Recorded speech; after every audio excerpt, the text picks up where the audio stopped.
Good morning everyone, this is JB sir. देखो यार, जो ये सवाल है ना थोड़ा सा कॉम्प्लिकेटेड है। मतलब ज़्यादा कुछ कॉम्प्लिकेटेड तो नहीं है, बहुत सारी चीज़ें पूछ ली गई हैं। थोड़ा सा पेशेंस रखना भाई साहब। अगर तुम बोर हो गए ना, बोर तो हो गए, मैं गारंटी बता देता हूँ, थोड़े से बोर हो गए, लेकिन अपनी हिम्मत बना के रखना, क्वेश्चन को देखना पूरा, ठीक है। और अगर खुद कर पा रहे हो खुद करो, नहीं कर पा रहे हो तो ही देखना। चलो देखते हैं भाई साहब 11th क्वेश्चन क्या है। एक बार पूरा पढ़ दूँ, थोड़ा स्पीड से पढ़ता हूँ। If the sum of first n terms of an AP is 4n minus n square, what is the first term, that is S1? What is the sum of first two terms? What is second term? Similarly find third term, 10th term and nth term. देखो देखो देखो क्या बोला गया, sum of n terms दिया है मुझे, sum of n terms दिया, मतलब मैं बोल सकता हूँ that S of n बराबर क्या है 4n minus n square। मतलब तुम्हें अगर n terms का सम चाहिए तो इस फॉर्मूले में n की वैल्यू रखो और सम ऑफ n टर्म्स मिल जाएगा। चाहे मैं एक टर्म निकालूं, 10 टर्म निकालूं, 15 टर्म निकालूं, n की जगह रखते जाओ, आपको उतनी टर्म का सम मिल जाएगा। क्या बात क्लियर? ठीक है। अब मुझसे पूछा गया what is the first term, that is S1।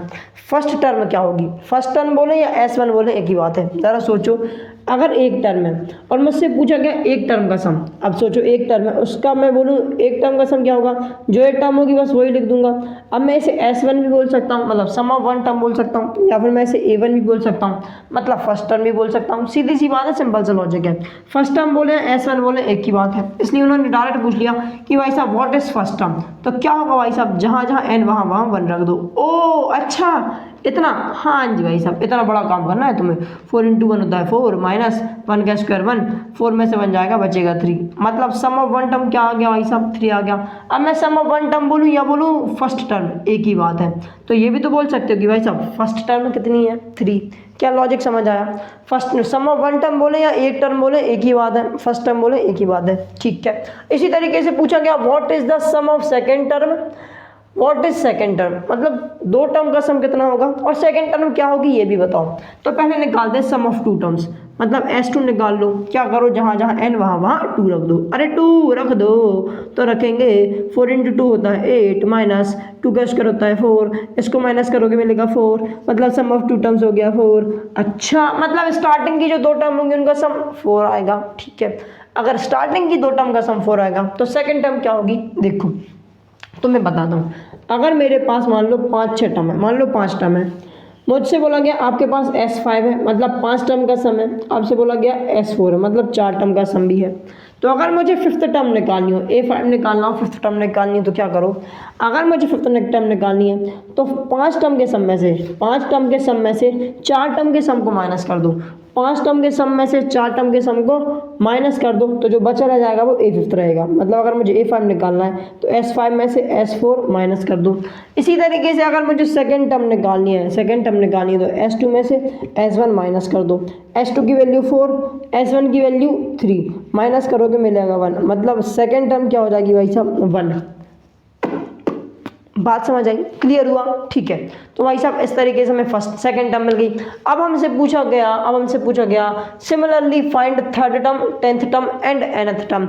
Third term निकालो, 10th टर्म निकालो एंड nth टर्म निकालो, ठीक है भाई साहब। अब अरे आवाज़ कैसी हो गई, अगर मुझे थर्ड टर्म निकालना है तो क्या करो, सम ऑफ 3 टर्म निकाल दो, ठीक है, निकाल दिया।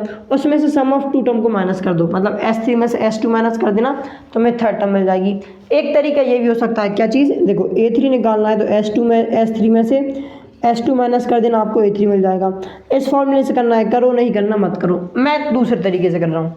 अब ज़रा देखना, एक AP है, हमें दिया गया है कि भाई साहब एक AP है। अगर AP है तो इनमें से इनका कॉमन डिफरेंस होगा। ज़रा सोचो, अगर ये एक AP है तो इनका कॉमन डिफरेंस भी होगा, ठीक है।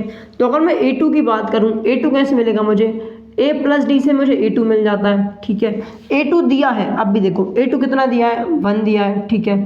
A की वैल्यू दी है, हाँ जी भाई साहब A की वैल्यू भी दी है, प्लस जो D है उसको D लेकर रहने दो, कॉमन डिफरेंस नहीं दिया है। अब 3 प्लस का इक्वल टू किससे हट जाएगा, माइनस हो जाएगा। सो 1 - 3 बराबर D, मतलब D की वैल्यू कितनी हो जाएगी, -2। कितनी यार, -2। अच्छा, तुमने D की वैल्यू निकाल दी, क्यों निकाल दी, क्योंकि हमें आगे भी काम पड़ेगी, इसलिए मैंने इस तरीके से निकाल रहा हूँ। अब जब मुझे D की वैल्यू मिल गई, अब जरा A3 निकालो। A3 कैसे मिलता है, A + 2D बोले या फिर क्या बोलो, A + 3 - 1 × D, इसको सॉल्व करोगे ज़रा देखो। सो A3 बराबर ए की वैल्यू कितनी है यार, ए की वैल्यू भाई साहब, ए की वैल्यू मतलब A1 की वैल्यू कितनी है 3 प्लस 3 माइनस 1 करोगे मिलेगा 2, डी की वैल्यू कितनी -2, इसको सॉल्व कर दो। सो 3 माइनस 2 इंटू 2 हो जाता है 4, मतलब 2 इंटू -2 हो जाएगा माइनस का 4, माइनस करोगे मिलेगा -1, मतलब A3 मतलब थर्ड टर्म जो होगी वो कितनी होगी -1, कितनी यार -1।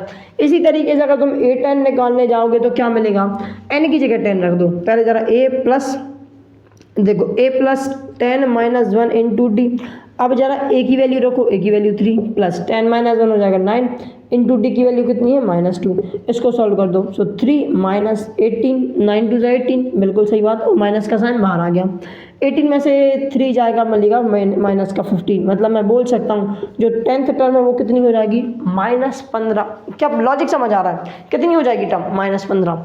वो इसलिए कर दिया मैंने, देखो मैं वहाँ से भी निकाल सकता था लेकिन मैंने इसलिए यहाँ पे निकाला क्योंकि यहाँ से मैंने थर्ड टर्म भी आसानी से निकाल दी, फिर मैंने 10th टर्म भी आसानी से निकाल दी। क्या बात क्लियर, नहीं तो पहले सेकंड टर्म निकालता, फिर कॉमन डिफरेंस निकालता, फिर 10th टर्म निकालता तो लंबा सॉल्यूशन हो जाता, इसलिए मैंने आसान तरीके से कर दिया। क्या बात क्लियर। अच्छा अब मुझे क्या निकालना है, nth टर्म निकालनी है। अच्छा nth टर्म निकालनी है, nth टर्म मतलब क्या, a plus n minus 1 into D. अब जो वैल्यू पता है वो रखते जाओ, a की वैल्यू पता है 3 है, ठीक है, n की वैल्यू नहीं पता मत रखो, d की वैल्यू पता है -2 रख दो। सो 3 प्लस n इंटू -2 करोगे कितना हो जाएगा -2n, -2 इंटू -1 करोगे प्लस का 2, 3 प्लस 2 कितना हो जाएगा 5 -2n, मतलब जो nth टर्म है, मतलब जो nth टर्म है वो कैसे मिलेगी 5 -2n से, जो कि मुझे निकालनी थी। क्या बात समझ आई। थोड़ा सा लेंथी सॉल्यूशन हो जाता है, एक बार स्क्रीनशॉट ले लो, अगर समझ आ गया तो बढ़िया, नहीं आया तो एक बार रिपीट करके देख ले, आ ही जाएगा। समझ आ गया तो वीडियो लाइक कर दो, चैनल सब्सक्राइब करो। मिलेंगे नेक्स्ट वीडियो में, तब तक के लिए bye bye and have a good day.